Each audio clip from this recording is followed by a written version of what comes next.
You got to tip your cap to them in terms of, their willingness, their willingness to put the team first in these situations. Not an easy situation to come into, and both of these guys, deserve a huge, pat on the back for the way they've approached it and just been selfless in a lot of ways. And both of them really responded again today, and both of them with really good stuff.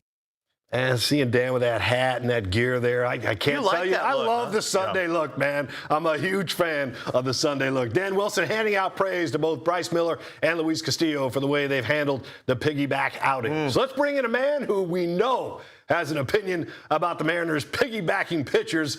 Dave Softy Mahler of Sports Radio 93.3 KJR FM. How's it going, Softy? Boys, what's happening, man? Beautiful day, and I'm spending it on the air inside with you two. I cannot imagine a better way to spend a beautiful Monday than sitting here with you guys talking sports. How are you? Well, Dave, I got to ask, because you and I, Paul's very even-keeled, doesn't get too high, too low. You and I, it's a different story. I mean, we wear it on the air, and we've been very honest about our thoughts on the piggyback. Are we wrong, my friend? Are we wrong? I mean, you look at the numbers, and it's working, Dave. Are we wrong? Yeah, well, I would just ask this. If it's working, why are they going away from it? Sure.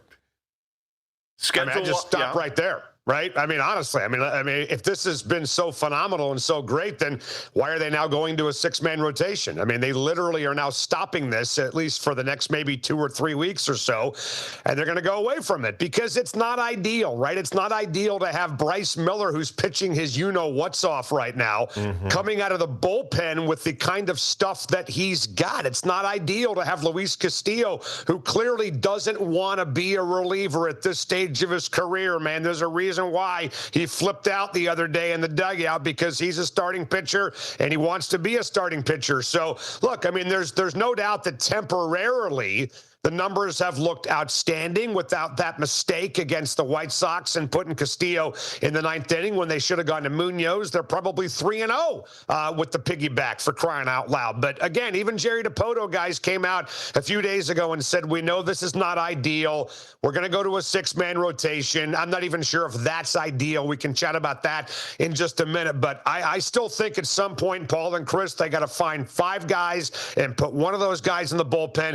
If it were up to me, which it's not, it should be, but it's not. If it were up to me, I'd make Luis Castillo my reliever, because I think having access to him twice every 5 days, 2 or 3 times every 6 days would be a phenomenal weapon, a phenomenal boon for this bullpen. Guys, you think about how good this bullpen's going to be already with all these dudes coming back: Munoz, Spire, Brash, Ferrer, and then you add, obviously, Bizardo. You're going to add Vargas at some point to that group, hopefully soon. Then you're going to add Luis Castillo to that group. My God, this is already a deep bullpen that could be even deeper if they could put Luis Castillo in the bullpen full time. So that's what I would do. I think Bryce Miller deserves to start every 5th day, not every 6th day, but that's just me. Okay, for both of you, and Dave, you can begin. Both of you have worked with a lot of great professional athletes from this city over the years.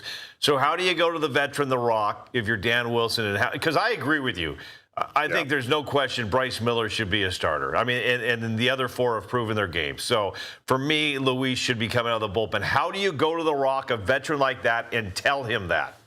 Yeah, well, I would just say look at some other starting pitchers that extended their careers, right? Like John Smoltz. I mean, John Smoltz was a closer. I get it. And we're not asking Luis Castillo to be a closer on this baseball team, but he's got a couple years left on his contract here in Seattle.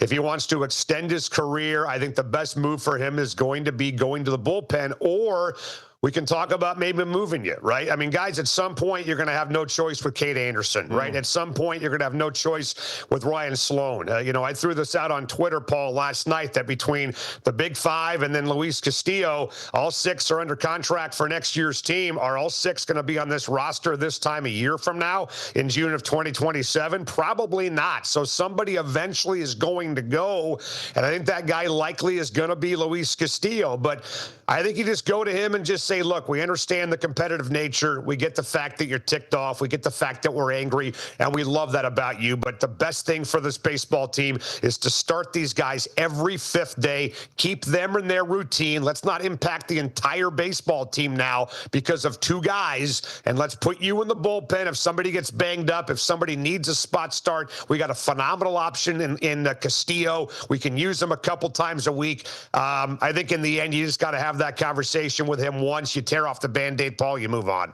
Hey, that's the beauty of being on this show. We get to sit in these recliners and play armchair GM. And I agree with most of what you said there. And I just want to emphasize the fact, Softy, that I really believe they have to move Luis Castillo. I think that that's the best move. If he continues to pitch well like he's doing, I think he becomes a commodity somewhere in the midsummer, and they make a move, and Jerry Dipoto gets something for him because, again, he's on the hook. They're on the hook with Castillo for next season as well. You've got to clear out some room and get these young arms in there. And, I would rather than move Castillo than move a Cade Anderson or a Ryan Sloan who are sitting down there in their early 20s waiting to bust out on the major league level. So I think in fairness to everyone involved here, the move is to trade Castillo before the deadline, and some other team will absorb his contract and be happy to do it with a veteran pitcher who's on his game. That's the most important thing, is that Castillo has to continue to throw well to make him a trade commodity.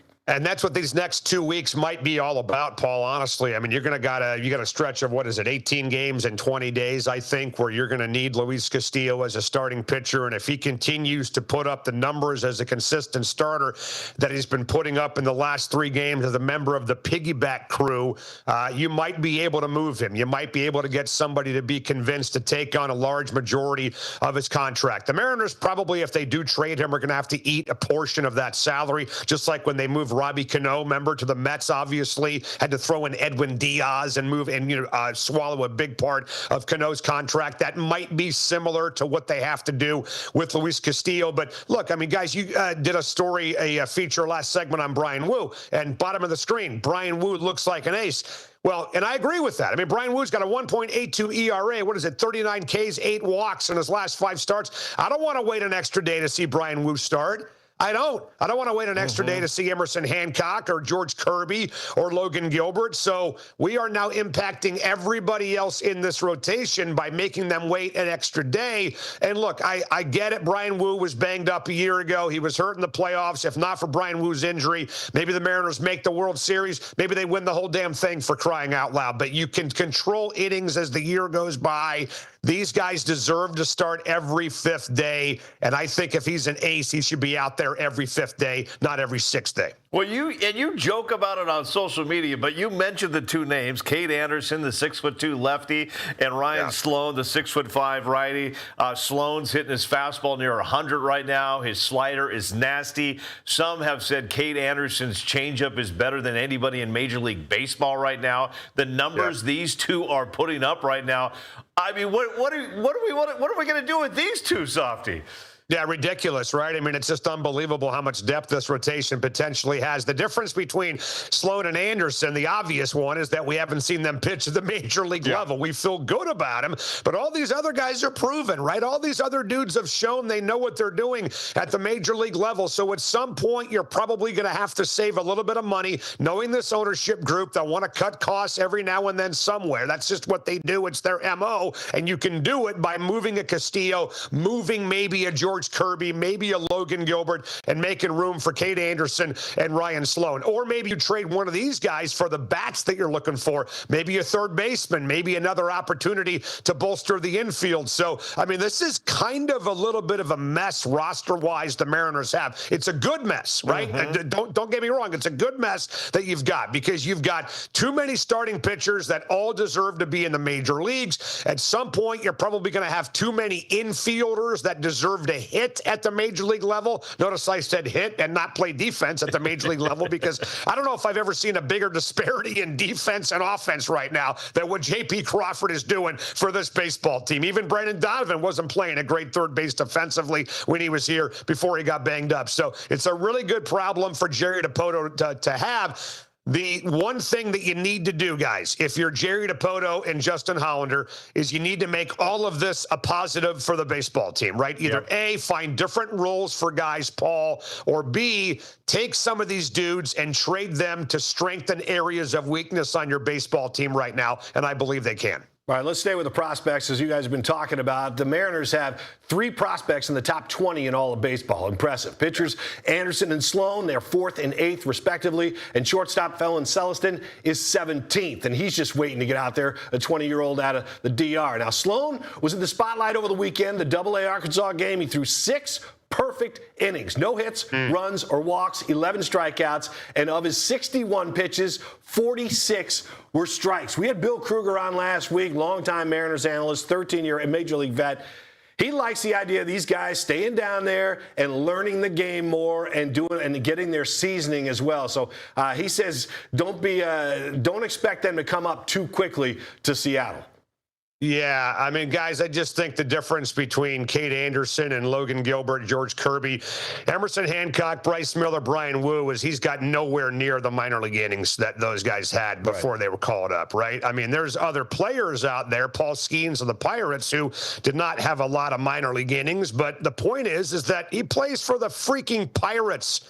They had nobody in their rotation. The Mariners don't need to rush this guy because they've got so much depth right now at the major league level. But I'm looking at a guy in Cade Anderson right now. I mean, heck, he's obviously in the minors, overall. He's only got 44 innings pitched lifetime in the minor leagues. That's about 1/3 of what Kirby, Miller, and Gilbert and Hancock got before they got called up. So I'd keep him right where he is in AA. Some people argue there's even better talent in AA than there is in AAA Tacoma. So I'd keep him right there for a while, but it's going to be a matter of when, not if, this guy comes up. And I'd be fairly surprised if we did not see him at some point by the end of the year. By the way, Softy, a lot of fans pointed out on social media to me that the Mariners have gone on this win streak after the tarps off movement started in Seattle. I don't know if you agree with that at all. Yeah, well, the problem is if I take my tarp off, they'll start losing. So let's not do that.